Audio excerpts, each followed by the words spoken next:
Hola, mi nombre es Cristian Macías y solo soy un tipo común que estudia arquitectura, le apasiona la cultura pop, la música y el host de este bello podcast El Mundo Según Gris, donde trato cosas de interés general como la música, el cine o las pasiones de la gente. Aquí te invito a escuchar las historias que tengo para contar y los temas que sé que te van a encantar. Comenzamos. ¿Qué onda, gente? Espero se encuentren de maravilla y bienvenidos nuevamente a un episodio más de este podcast El Mundo Según Chris. Soy Cristian Macías y el día de hoy quiero explayarme todo lo posible. Realmente no estoy seguro del tiempo que vaya a durar esto. Es un tema algo largo, pero que en mi opinión domino mucho. Son datos y demás cosas que poco a poco leyendo e investigando me aprendí. Pero no me enrollo más. El día de hoy el tema es el Club de los 27. El mítico club o la leyenda negra más famosa en el mundo del rock. Lo que me llevó a plantearme la idea de este episodio fue que hace poco estuve leyendo noticias en la sección de Google. Me pareció que el nieto de Elvis Presley, a.k.a. el rey del rock o simplemente el rey, se suicidó a la edad de 27 años. Pues se suicidó debido a que tenía una vida muy conflictiva, pero el detonante o la gota que derramó el vaso fue simplemente que él no soportaba no hacerle justicia a su apellido, al apellido Presley, cayendo así en otro miembro más de el Club de los 27. Ahora bien, antes de entrar de lleno con la gente en el listado del Club de los 27, quiero hacer una aclaración. Bueno, todos en el club, los que voy a mencionar yo al menos, eran unas eminencias, unas leyendas, una gente que revolucionó la música a su estilo. Pero de ellos, ¿quién merece ser llamado leyenda y quién estrella? O rockstar en su caso. Creo yo que son muchos los factores que te hacen ser catalogado en una de las dos, pero creo que lo que te hace ser leyenda, además de la trascendencia y la influencia que tuviste en el público y en algún movimiento, lo que te pone en esa zona de catálogo o ser catalogado como una leyenda, creo que sí o sí tiene que ser la forma en la que mueres. Como le pasó a John Lennon, los Beatles son una eminencia, todos estarán de acuerdo conmigo. Las letras de la gran dupla McCartney-Lennon son recordadas y han envejecido de la mejor forma, que hasta hoy sigue escuchándose la música del cuarteto de Liverpool, pero no sé si estarán de acuerdo conmigo que ni Ringo Starr, ni Paul McCartney, ni George Harrison queden inmortalizados como John Lennon, como el señor John Lennon, por las ideas que tenía, por cómo la mataron, murió joven, el güey tenía 40 años, te mata un fan, el asesino se hace famoso. El asesino dice que se inspiró en un libro, el autor del libro también se hace famoso. Son tantas cosas y después quiero traer el ejemplo de Freddie Mercury. Freddie Mercury murió igual relativamente joven, 45 años. El güey muere de SIDA. Creo yo que eso fue lo que hizo que quedara inmortalizado. Además de que la voz que tenía, la poderosa voz, el rango vocal y el que sea tan adorado incluso que tiene su película biográfica como lo fue Bohemian Rhapsody en 2018. El güey era un rockstar, un frontman que se adueñaba del escenario. Este tipo era gay y se declaró gay abiertamente. Había más cantantes gay en su tiempo como George Michael, Elton John o David Bowie, pero Freddie tuvo los huevos de declararse gay y declaró que tenía SIDA y un día después muere. Boom, güey, ahí hizo una leyenda, güey, que trascendió, que rompió las barreras de los géneros y que aún así siempre se mantuvo fiel a su música. Dicho esto, ahora sí vamos a entrar de lleno al Club de los 27. ¿Qué es el Club de los 27? El Club de los 27 es una conocida maldición o una leyenda dentro del mundo del rock. Es probablemente la que más se conoce, ya que es muy improbable o tienes que ser muy distraído para no notar que hubieron músicos que lograron una fama increíble, exponencial y escandalosa y murieron de una forma trágica, escandalosa o rara a la edad de los 27 años, pero te preguntarás, ¿y qué tiene esto de especial? En algún momento todos morimos. Lo curioso aquí es que estas personas eran rockstars, frontmans increíbles de bandas, o en algún caso solista, pero que realmente eran músicos excepcionales, cambiaron de una u otra forma el género que tocaban, o definieron un género completamente nuevo. Aquí en el episodio me voy a centrar en los 7 miembros más destacados o más reconocidos del club, como fueron Robert Johnson, Brian Jones, Jimi Hendrix, Janis Joplin, Jim Morrison, Kurt Cobain y Amy Winehouse. Dejé a muchos artistas, cantantes, pintores, grafiteros, como lo fue Valentín Elizalde, que el güey tenía 27 años, lo acribillaron, pero el güey se veía extremadamente jodido. John Michael Basquiat, que fue un un novio de Andy Warhol y también era un artista. Jonathan Brandis, que era Bill Denbrough en la adaptación de la miniserie de los 90s. Ok, creo que el pico del Club de los 27 empezó a trascender o se hizo leyenda entre los años 1969 y 1971, que fue cuando murieron 4 de estos artistas de forma seguida, güey. La mayoría de estos miembros mueren de sobredosis o su muerte tuvo que ver de cierta forma con las drogas. Y es que, ponte a pensar, güey, finales de los 60 y principios de los 70, estos güeyes fueron los primeros en morir de sobredosis en la historia. Eran güeyes tan famosos y tan adinerados que sus muertes se hicieron notar. Las drogas como la coca, la heroína, la marihuana eran drogas relativamente nuevas y eran pocos los que llegaban a morir por sobredosis. ¿Por qué? Pues porque nadie tenía chingo de dinero para comprarse tanta mierda como para morirse, güey. Porque las drogas eran carísimas, pero estos güeyes eran rockstars, tenían dinero y las drogas que se podían comprar hasta les sobraba, o si querían la gente se las regalaba, güey. Se querían por la influencia que tenían. En ese tiempo no se conocía el límite de las cosas, porque pues te metías y te metías, pero no sabías hasta qué punto tu cuerpo iba a reaccionar mal. Y pues para ellos el límite era todo lo que se pueda pagar, güey. Dicho esto, vamos con el primer miembro del club. Robert Johnson. El primer miembro, la leyenda del cruce de caminos, el guitarrista que le vendió su alma al diablo. Robert Johnson era un tipo cualquiera, un afroamericano el cual no sabía tocar la guitarra, y lo poco que sabía lo tocaba mal, de plano mal, pero la música era su más grande pasión. Robert Johnson se casa joven, con la que fue su esposa, iba a tener un hijo, abandona su pasión por la música para mantener a su familia y a su futuro progenitor. En cuanto van a nacer su hijo, como le quieren llamar, para avisarle, muere su esposa a mitad del parto, su hijo no logra sobrevivir. Después de este incidente, vuelve a tocar en los bares, pero seguía siendo un mal guitarrista.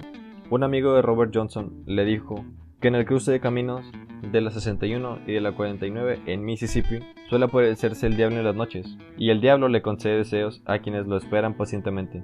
Después de esa noche, Robert Johnson desaparece sin dejar rastro alguno.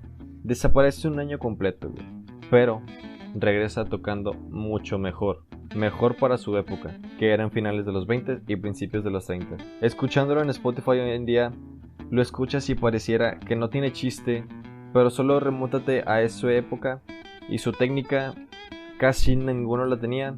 En sus presentaciones en los bares, él se daba la vuelta para que nadie le robara sus técnicas, su manera de tocar, por lo mismo, para que nadie viera para ser original.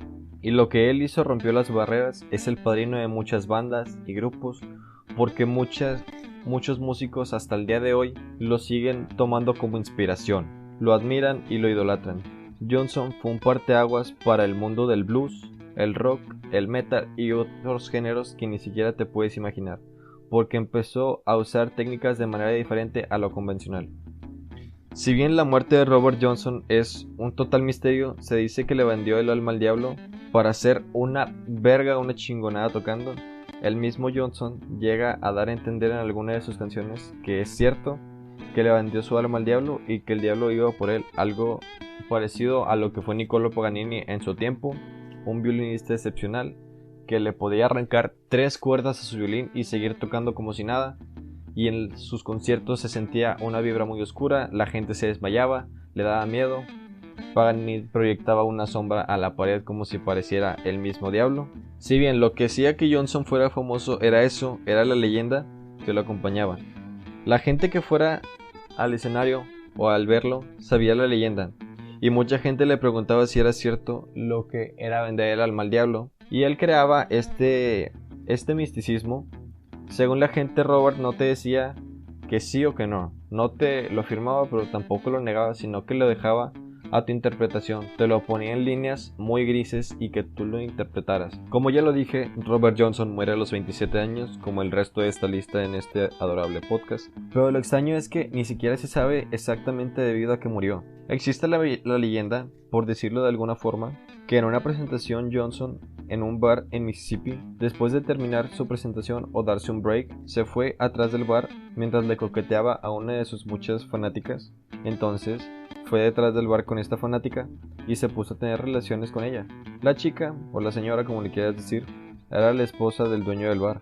El dueño del bar sabía lo que estaba haciendo Johnson, que se estaba dando la caricia con su esposa. Al volver Johnson a la barra, ya para finalizar su tocada, su presentación, le regala por cortesía una botella de whisky previamente abierta, pero que no fue abierta delante de Johnson. Apenas le va a dar un sorbo y un cantinero o una persona que frecuentaba el bar le dice: "No que bebas algo que no fue abierto delante de tus ojos". Esto no lo toma de buena manera y simplemente le dice: "Nunca me vuelvas a tirar una botella de mi mano". El dueño del bar simplemente le da una nueva botella. Robert vuelve al escenario para terminar su presentación. Poco después de volver al escenario, cae tendido al suelo. Después de esto, Robert cae al piso, es llevado a un hotel y durante 3 días de agonía, sufrimiento y gemidos de constante dolor, Robert Johnson muere el 16 de agosto de 1938 y en su acta de defunción se pone falta de médico. Brian Jones. Brian Jones fue miembro y fundador de los Rolling Stones, el segundo miembro de este club de los 27, que su historia es de cierta forma triste, no tiene el reconocimiento que debería. Todo mundo conoce a Mick Jagger o Keith Richards, pero quien les dio el nombre, la imagen, la actitud y el sonido a los Rolling Stones casi no es reconocido, y si bien la gente lo llega a conocer, es muy infravalorado. La actitud de los Rolling Stones era el encanto de la banda, eran la oposición de los Beatles, mientras los Beatles eran los niños buenos, los pulcros, los santos. Los Rolling Stones eran estos bad boys del rock británico, los irreverentes. Los Rolling Stones meten la imagen de Brian Jones. Este tipo era un hijo de puta hecho y derecho. Él fue quien les dio la actitud a Mick Jagger y a Keith Richards. Ellos imitaban cómo se vestía Brian, cómo actuaba y también imitaban todas las madres que se metía. Richards, además de copiarle los vicios, la actitud y el estilo, también le copió a la novia a Brian. Le baja la novia a Brian y entre Mick Jagger y Keith Richards en el 68 le quitan a los Stones y los sacan por la forma de Brian. Brian Jones era muy errático, muy insoportable, muy irreverente por todo lo que se metía, y lo corren del grupo que él formó, algo parecido a lo que pasó con Dave Mustaine en Metallica, pero esa es otra historia. La forma en la que muere Brian es curiosa. Está súper intoxicado en su casa, la casa que le perteneció al escritor de los cuentos de Winnie Pooh, la casa que le hizo a su hijo, que es Christopher Robin, la compra Brian Jones. En esta casa Brian Jones está súper intoxicado con heroína, con coca, con alcohol, y a pesar de estas condiciones, Brian cae a la alberca de su casa desmayado. Su novia, que no era inglesa, era alemana, lo encuentra desmayado en la alberca. Ella no puede ayudarlo porque no sabe nadar. Llama a una ambulancia, pero no hablaba inglés. La ambulancia no lo entiende y tardan en llegar a donde se suponía que era la casa de Brian. Simplemente es ver el panorama de las cosas. Brian tiene una infancia turbia, lo aíslan del grupo que hizo, te quitan a tu vieja, después te sacan del grupo definitivamente que tú decidiste crear y que todo lo que tienen es gracias a ti.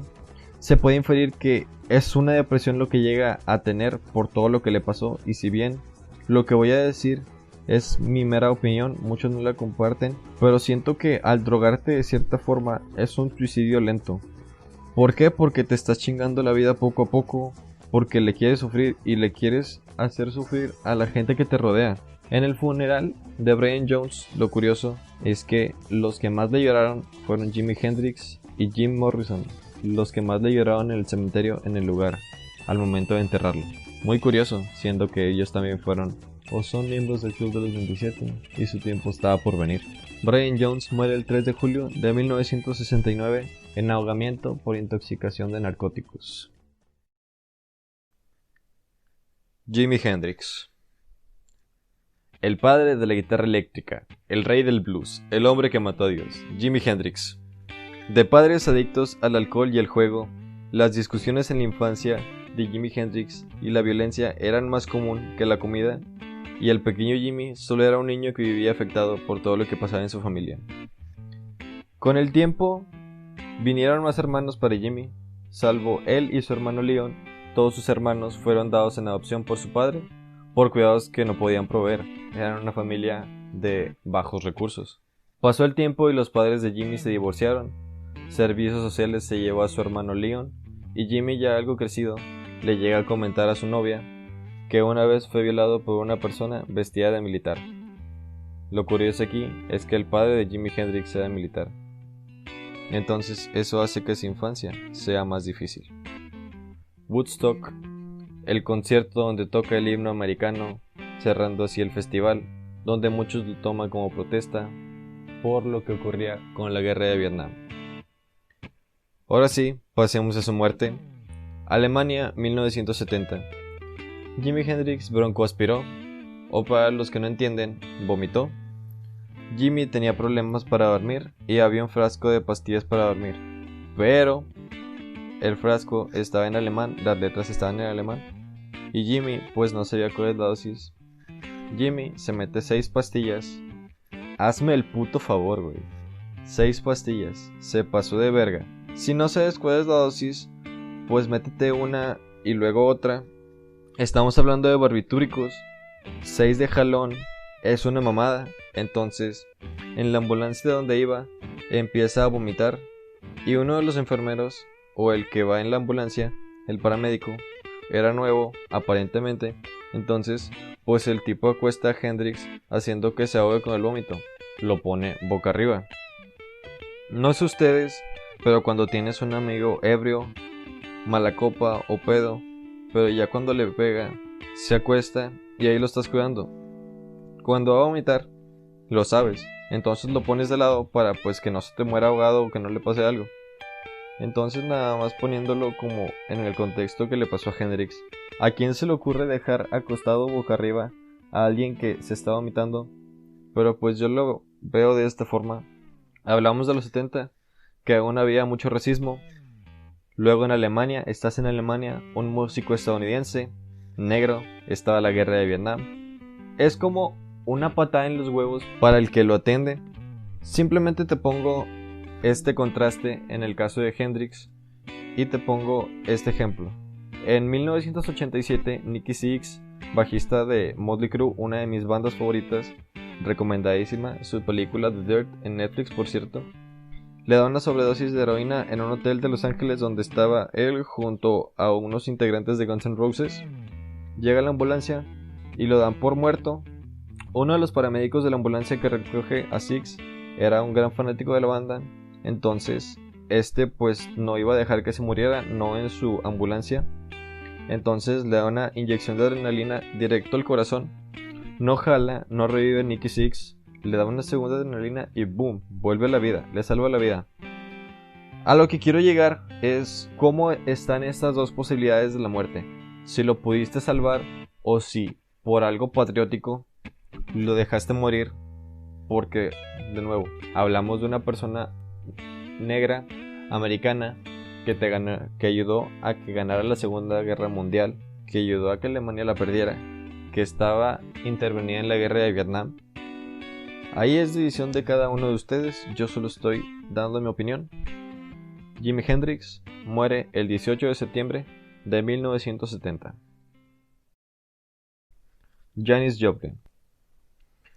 Mientras investigaba sobre Janis Joplin, porque pues para ser sincero, no sé demasiado sobre ella, conozco solo 2 canciones, me encontré que se tenía esta creencia de la gente que se dedicaba a los espectáculos, que ella y Jimi Hendrix eran pareja, pero lo mantenían en secreto, porque los 70s eran una época donde las parejas interraciales aún eran mal vistas.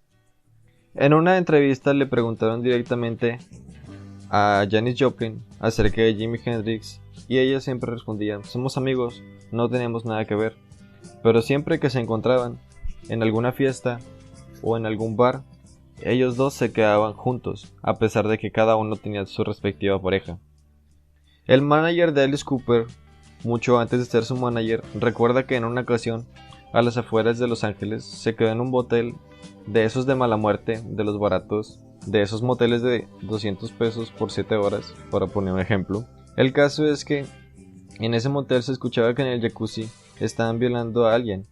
El manager de Alice Cooper la quiere defender, se acerca y la tipa le dice que no ocupa su ayuda, que está bien, que no se preocupara por ella. Al día siguiente se encuentra a la chica, y esta chica resulta ser Janis Joplin, ni más ni menos. Y dentro de este cuarto de Janis Joplin se ve saliendo a Jimi Hendrix. Se cree que la muerte de Jimi Hendrix le pegó tanto a Janis Joplin porque, si la teoría es correcta, eran pareja, y que se muera tu pareja o tu novio, pues te pega directamente, te pone en una espiral de adicciones más cabrón en el que ya estabas. Ella, igual que Brian, igual que Jimmy, igual que Jim Morrison, ella era una alcohólica, se drogaba constantemente con marihuana, con cocaína, se picoteaba con heroína, y fue esta misma la que la mató. Ella murió de una sobredosis de heroína 21 días después de la muerte de Jimi Hendrix. Ella muere el 4 de octubre de 1970. Jim Morrison. Mi artista y mi miembro favorito de este magnífico club, el Club de los 27. Uno de los músicos que más me inspiran, James Douglas Morrison, el Rey Lagarto, el poeta incomprendido, el chamán. La familia de Jim Morrison se veía normal. Tenía un padre militar o algo parecido. El padre era violentado por quienes serían los abuelos de Jim Morrison en su infancia. Entonces nace Jim y el padre de Jim dice que él no va a violentar a sus hijos, que él no será como sus padres, que él no les va a levantar la mano. En ningún momento lo golpea, pero le metía una presión, una manipulación, una violencia psicológica muy potente, solo para que se den una idea. En un viaje familiar cuando Jim era pequeño, en la carretera un camión con indios, pieles rojas. El camión que los transportaba se voltea y la madre de Jim le dice que el espíritu de todos los indios muertos se le metieron y lo poseen. Él se clava con eso de tal manera que empieza a adoptar sus costumbres, para que se den una idea de la manipulación o qué tan harto era el juego mental que le hacían. Jim Morrison es tan especial para mí porque me reflejo con él. Él era una persona muy introvertida, él estudió cine y se salió. En la escuela de cine conoce a Ray Manzarek, el que pasaría a ser el tecladista de Doors, y juntos forman la banda anteriormente mencionada.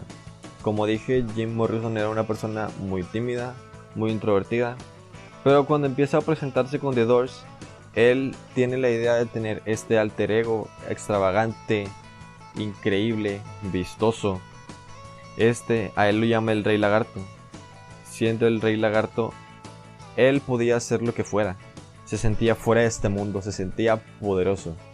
En aquel tiempo, en 1967, ver a The Doors en el Whistia Go Go en Sunset Boulevard en Los Ángeles no era cualquier cosa. Era un show diferente.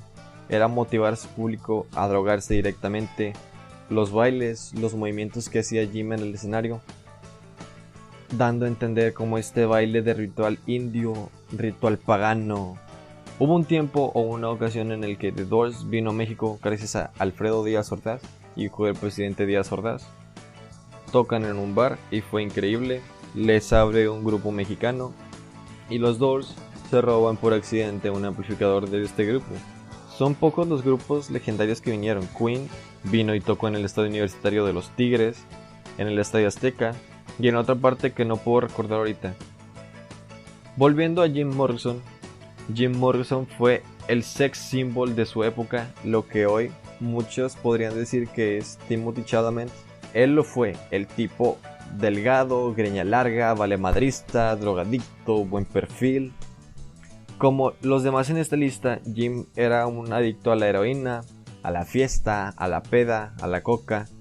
Esto hace que de un año a otro, del 70 al 71, cambie su apariencia radicalmente. Tenías a un tipo atractivo, delgado, y pasa a ser un güey con panza caguamera, gordo, siempre vistiendo lentes porque tenía ojeras, el pelo y la barba desaliñados, todos cebosos, grasosos. Si bien Jim tenía una relación tóxica con su novia Pamela Curson, ambos eran infieles mutuamente, pero siempre volvían el uno al otro, se drogaban juntos. Al conocer Jim a Pamela, esta le induce al mundo de las drogas, de los narcóticos, y ella estaba profundamente enamorada de Jim, que accede a drogarse con él y a seguirle la fiesta y los excesos, para que no la fuera a dejar de querer y no la fuera a abandonar. Si bien ellos dos llegan a un punto en el que se quieren rehabilitar, Jim tuvo problemas con la ley en un concierto de The Doors en 1971, Jim se baja los pantalones y muestra su miembro al público. Entonces la policía lo estaba buscando. Jim y Pamela escapan juntos a París para rehabilitarse. Pero es curioso cómo en esos años París, Francia, era el paraíso para los drogadictos, era un parque de diversiones para adictos. Había drogas hasta debajo de las piedras. Ellos dos buscan rehabilitarse, entonces llegan a París, pero pues siguen drogándose, siguen con las cosas. Jim muere de una insuficiencia cardíaca en la tina de baño de su cuarto en el departamento, pero las circunstancias en las que murió aún son un misterio. Hay mucho misterio detrás de su muerte. Si Pamela, su novia, intervino con un dealer de heroína, no hay mucho de dónde buscar, realmente no hay muchas pruebas. Pamela Courson 3 años después alcanzó a su amado muriendo en una sobredosis, igual que Jim Morrison. Jim Morrison muere el 3 de julio de 1971.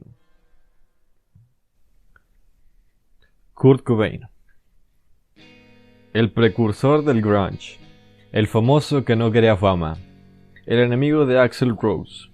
Kurt Cobain tuvo una infancia de mierda. Hijo de una mesera y un mecánico, creció como un niño feliz.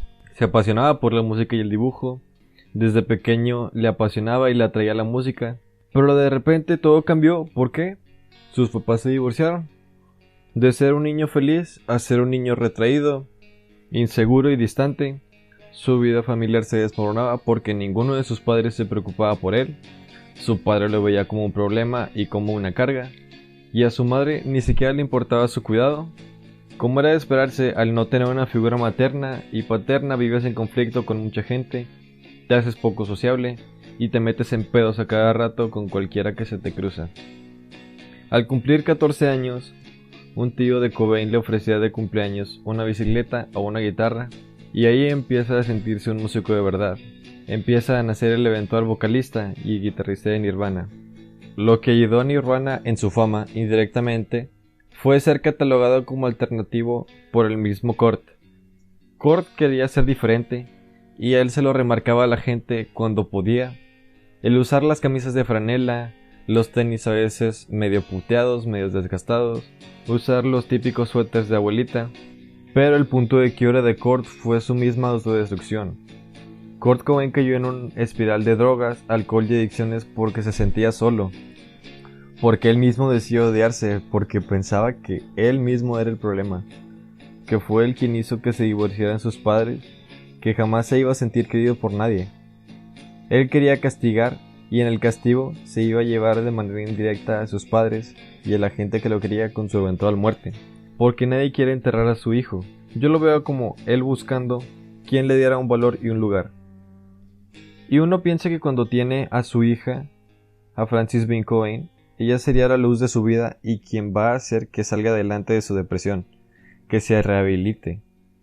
Pero entra la mentalidad de no quiero ser como mis padres, de Cobain. Ese mismo miedo es el que lo lleva tanto por el buen camino como por el malo. Creo yo que esa fue la mentalidad que lo llevó a escribir su última nota a su amiga imaginario y después volarse la cabeza con la escopeta. Por eso decía que Frances, su hija, su única hija, tendría una mejor vida sin él. Lo que me parece curioso es que en la familia Cobain hay algo que la madre de Kurt Cobain después de su muerte en una entrevista señalaba. Decía, no quiero que Kurt entre en el club.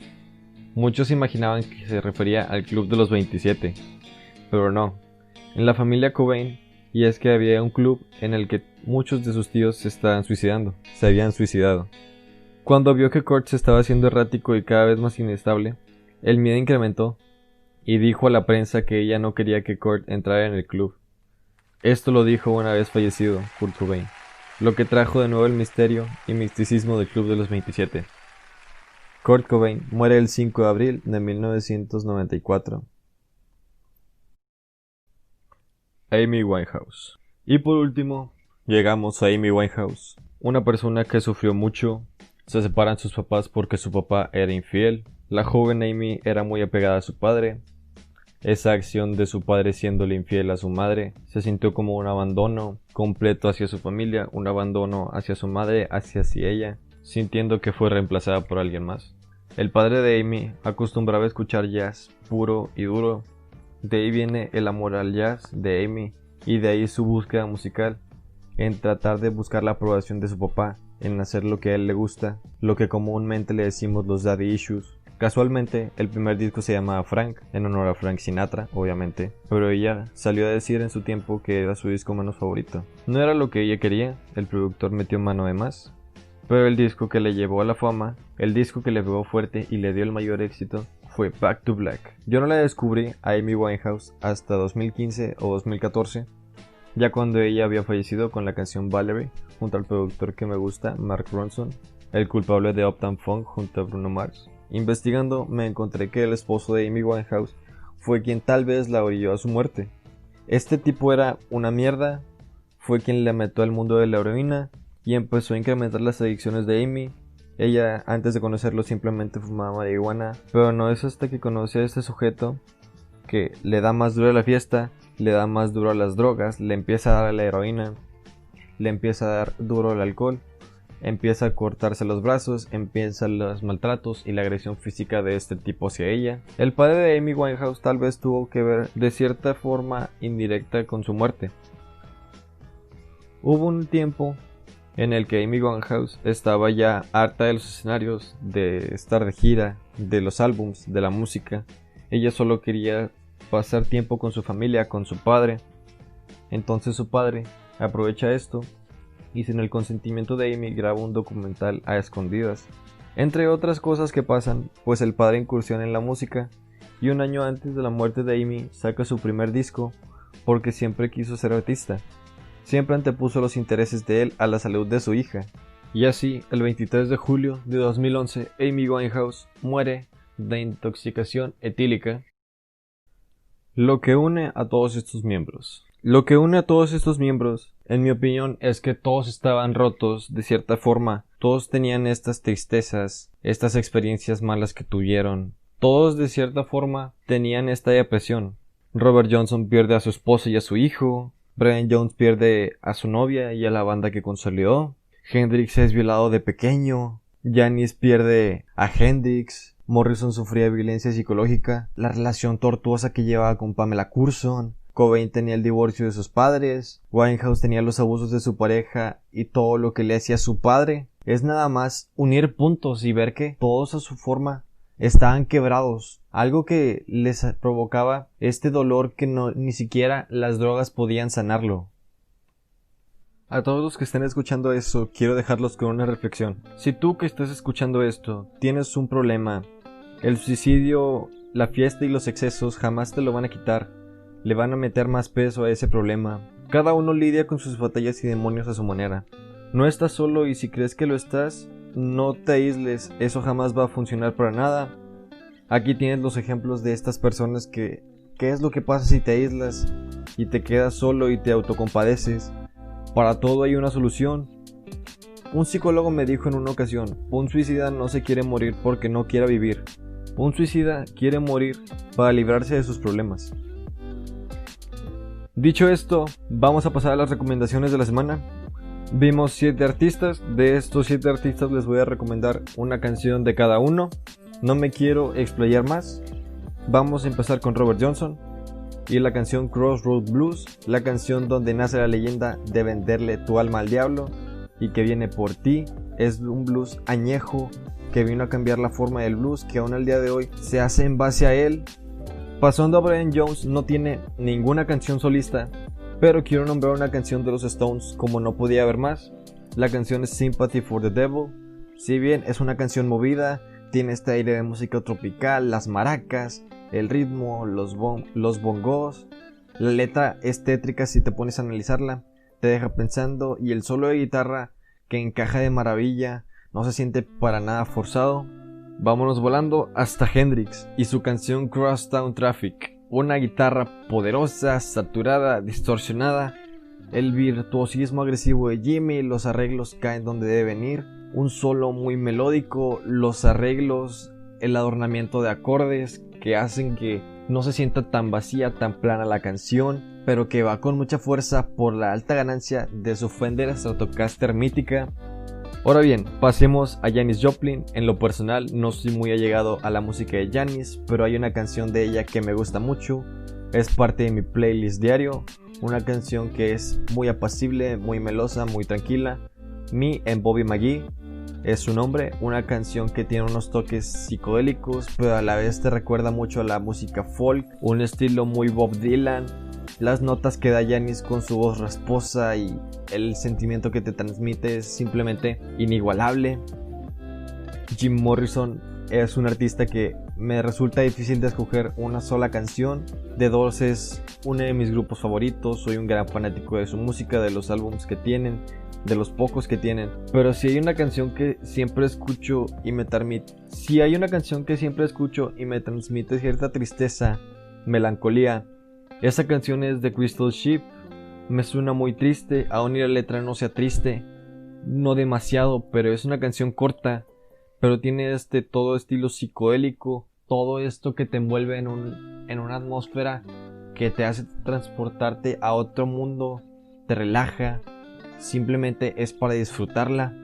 Kurt Cobain y su estilo grunge con Nirvana hicieron cosas grandes, cosas míticas, himnos que al día de hoy se siguen escuchando, pero quisiera destacar el tema About a Girl, la versión del mítico Unplugged de MTV. Si bien la versión original del 89 me gusta, pero la versión en acústico tiene más vida, transmite más, trata de conectar contigo y simplemente el Unplugged de MTV es increíble, es una maravilla. Sí o sí, si nunca lo has escuchado o no lo has visto, te lo recomiendo finalmente. Y por último llegamos hasta Amy Winehouse. Aquí quiero destacar la canción con la que yo la conocí, Valerie, un tema yacero, movido. Las letras y la forma de cantar de Amy me gustan, su voz se encuentra en ese punto de conexión de lo dulce, lo cálido, lo melódico. Combina estas tres cualidades y nos entrega este tema junto a Mark Ronson, un rolón sí o sí. Y gente, muchísimas gracias por escuchar y darse el tiempo de checar este episodio de la semana de El Mundo Según Chris. Cuídense mucho y les mando un abrazo. Bye. Esto ha sido todo por el episodio de esta semana. Si te gustó el episodio, me ayudas mucho compartiéndolo en redes sociales, diciéndole a tus amigos y dándome tu opinión en mis redes. Puedes seguir este podcast y seguirme en mis redes sociales como @cristian.mcs, Cristian con H. Otra vez gracias por sintonizar El Mundo Según Chris y nos vemos la próxima semana. Bye.